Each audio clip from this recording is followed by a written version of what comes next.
here is part 6 of the 2017 PFA season recap after over a week away because I've been sick and such, and of course I had to update this. Last time out I talked about the Century East. This time I'm talking about the Century Central, which has the Chicago 71ers, Oklahoma Oilers, Detroit Engines, Minneapolis Kitsune, and the Kansas City Hammerheads. So here we go. So we start off with this very strong competitive division with our last place team, the Kansas City Hammerheads. Last year they went 10-8 with one of the gooder defenses, but in the end they were still very disappointing because I thought they were going to go all the way to PFA Bowl 1 with a very weak schedule. Their division such. But of course, going into this year, I had really no idea what to say about them. I didn't know what they were going to do and all. So after a slow start, they were 6-3 in a very, very competitive division. They fell off a little bit to 7-5, but they were still right there in the mix. I'm like, okay, are they going to go all the way and maybe make a strong playoff push? Or maybe just fall short of the playoffs? Or are they going to collapse? And unfortunately for them, they collapsed. They went 1-5 the rest of the way, finished 8-10, their worst record in franchise history, their first ever losing season, and last place in the Century Central. And of course, as you see, that defense that was pretty good near the end of the year really took a step back. And of course, offensively, they really did not make any sort of progress whatsoever. Although Henry Settles, who you remember was the number 1 overall pick just 2 years ago, he struggled last year. This year, he actually played a little bit better. Over 4,300 yards, 19 touchdowns, and just 8 interceptions. So he didn't play like the first overall pick that he should be, but he did improve a little bit. So that's a kind of a good sign for them. So of course, what do the Hammerheads need to do to improve and get right back into the playoffs? And as I look at the schedule again, they did have some really quality wins. Remember, they destroyed Denver when they visited them the first week of the season. They beat Baltimore on the road. They beat San Antonio, Minneapolis, San Francisco, Miami, Oklahoma. All their wins, by and large, now I'm looking at all their wins except for one were against teams that had a winning record or at least 500. So they did have some quality wins on their schedule.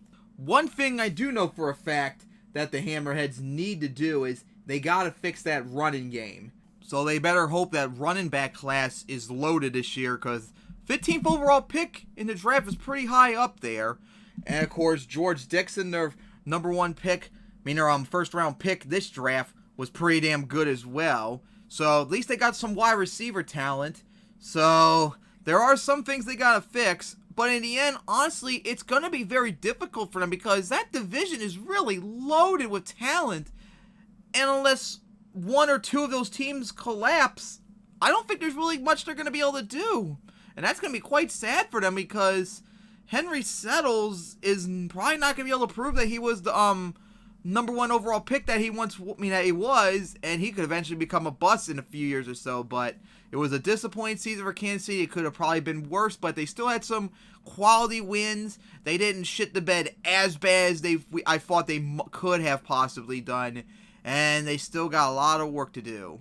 Next up is the Minneapolis Kitsune. Of course, last year they had an up and down year. After they start off 3-0, they would have a thing where they would win lose and then win a game for like the rest of the season until the end of the year on a 3-game losing streak, 9-9. They needed to fix that offense pretty badly to complement their really elite defense, and they did that when they got Michael Fields with their first round pick. However, the first 2 weeks of the season, the team looked like dead. They were 0-2. Their offense was absolutely terrible, with one of the worst offenses in the league, and looked like nothing was going to go right for them. They wanted Michael Fields to be the starting quarterback already. Then the team recovered a bit to win 3 games.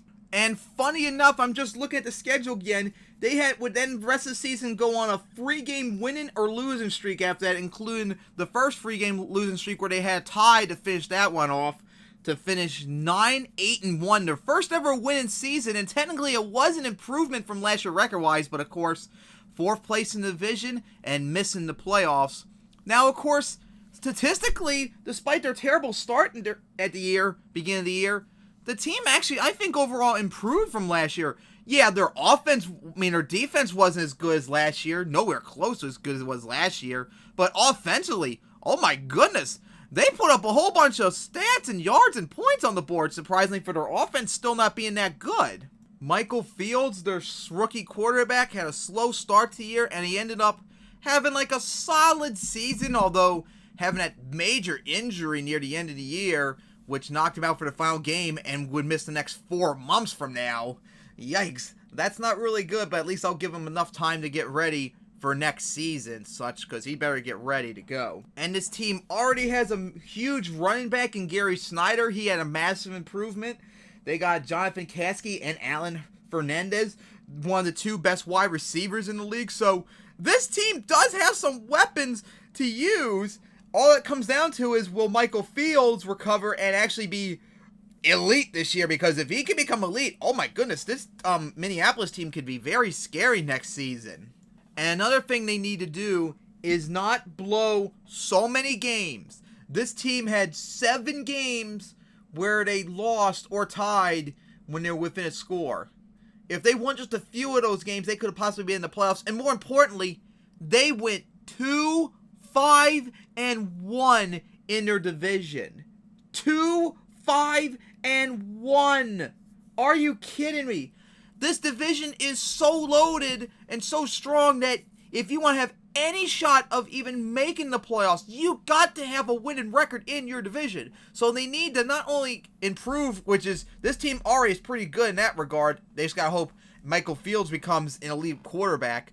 But they need to start winning all these close games, and more importantly, winning in their division, because they're not going to make no playoff push if this division stays this loaded and they're only getting like 2 division wins.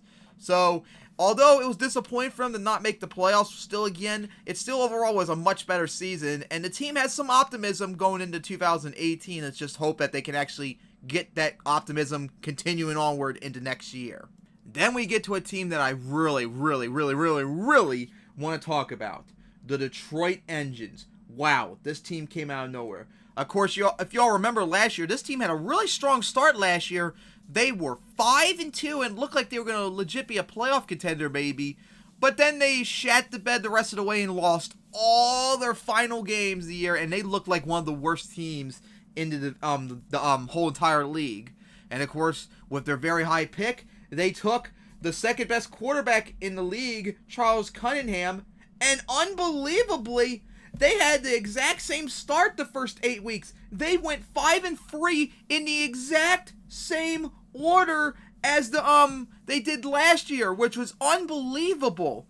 I mean, of course, when they lost their 3rd game, it was like, oh boy, is this going to be like a bad omen of last year? No. This team went on fire. They won 4 straight games, and they were 9-3 and right there in the mix for a playoff spot, and still possibly trying to win the division, possibly.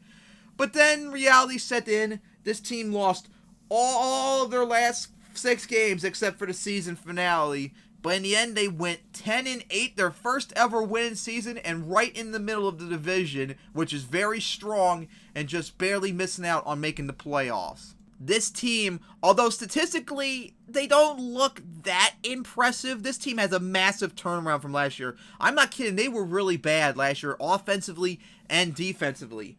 And don't let the offensive stats fool you. This team is very scary.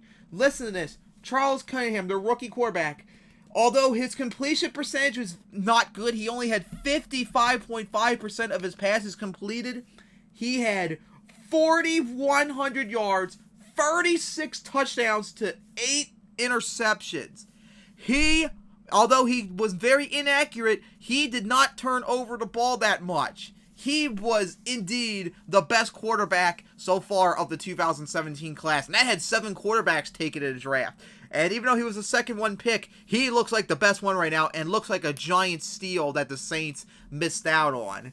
Now, of course, if the Engines, because I'm about to say the Lions, want to perhaps make the playoffs, they got to keep this going. They have to keep the momentum going. He has to play better, and they got to get a running game too. Their defense needs to improve. And if they can do that, oh God, the Detroit Engines could be a legit threat to challenge Chicago and Oklahoma in that division, make a playoff appearance, and maybe challenge for PFA Bowl 3. I'm that high on them. And in fact, I might even give them all 5 primetime games possible next season. That's how high I am and how confident I think they're going to be that good next year. And watch, they'll shit the bed because of that too. But in the end, this was still a very impressive season for Detroit. I didn't expect this.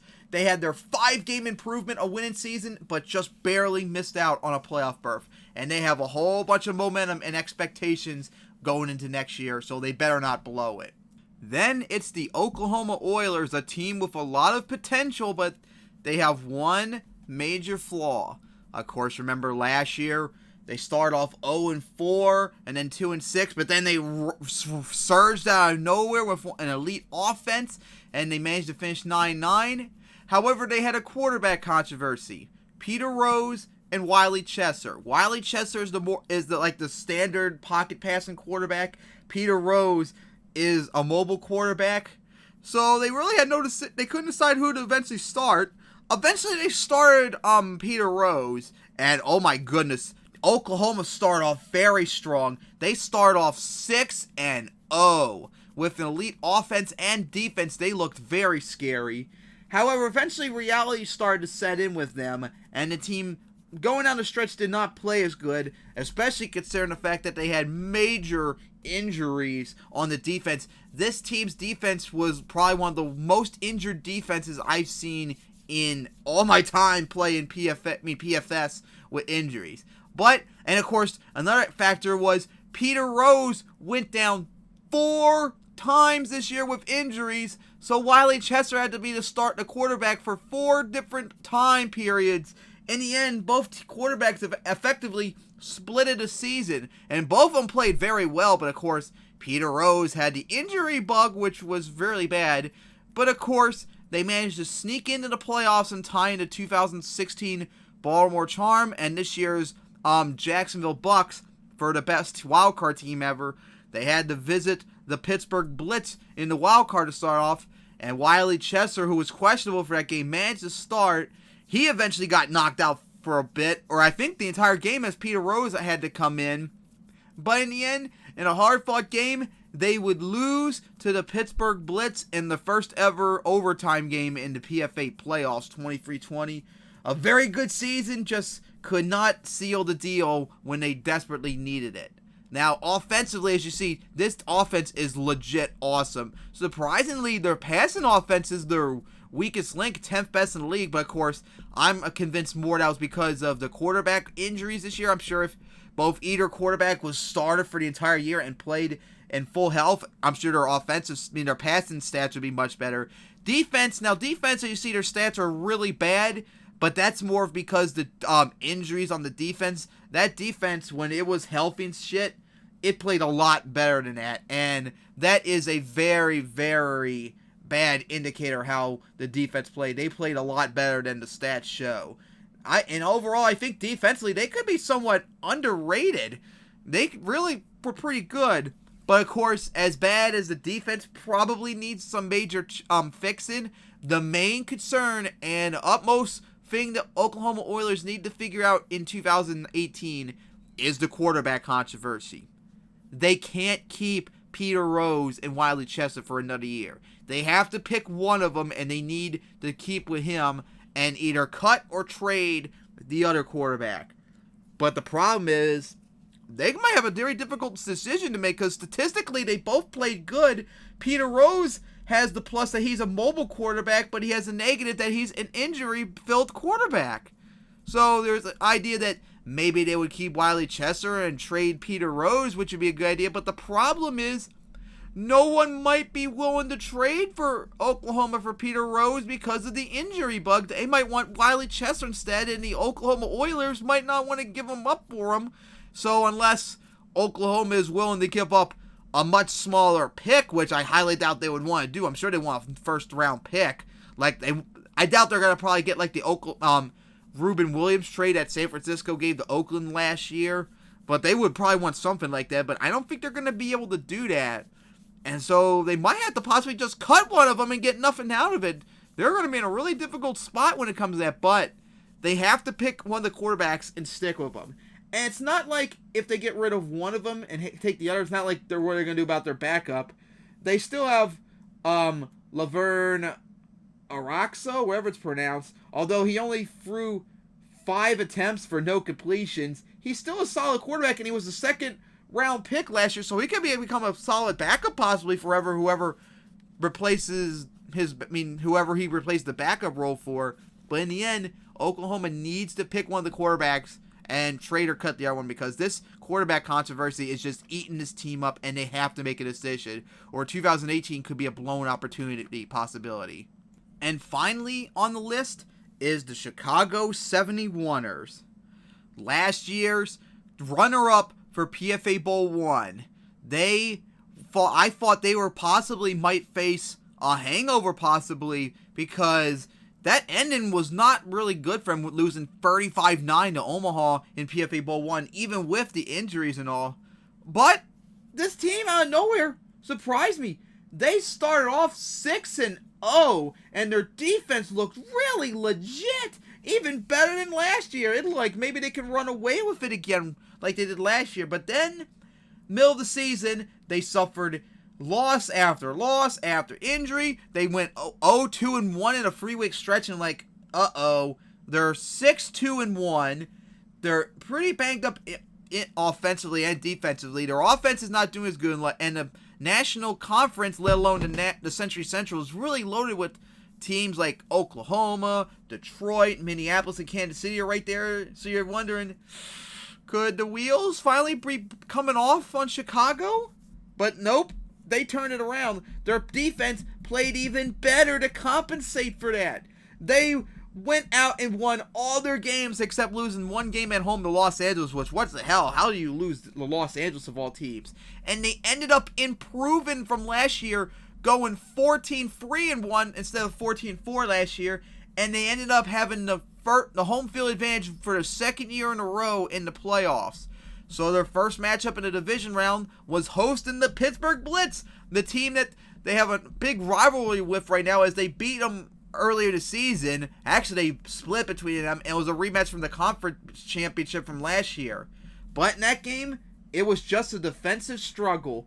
Neither team could get anything going offensively in that game, and Pittsburgh's defense, once again, just like they did earlier in the season, came up big and delivered the stops and actually knocked off Chicago in an upset, as Chicago went one and done in the playoffs after such an incredible season, after just falling short in PFA Bowl 1 the year before. Now, defensively, this is right up there along with Birmingham as one of the most elite defenses in the league. Look at that. They're second to best in all the categories except for the run defense, which is still 7th best, so it's up there as one of the best. Unfortunately, though, offensively, they regressed. They were pretty good offense last year. This time around, they were like in the middle of the pack, which isn't really that good. And of course, Matthew Smart, who was a really good player last year, this year, he did not play as good, and of course, he suffered some injuries, so he did not play in many games like he did last year. He's like a whole 10 points off almost in terms of quarterback range. So yeah, he did not really play good this year, especially at offense. So what Chicago got to do to keep the momentum going, get back into the playoffs, and finally make it to PFA Bowl 3 and finally win it?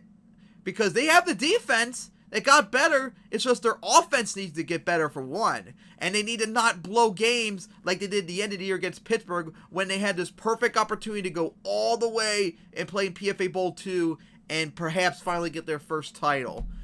It was a blown opportunity for them, and I really don't know, other than fixing that offense, if there's really anything Chicago could do.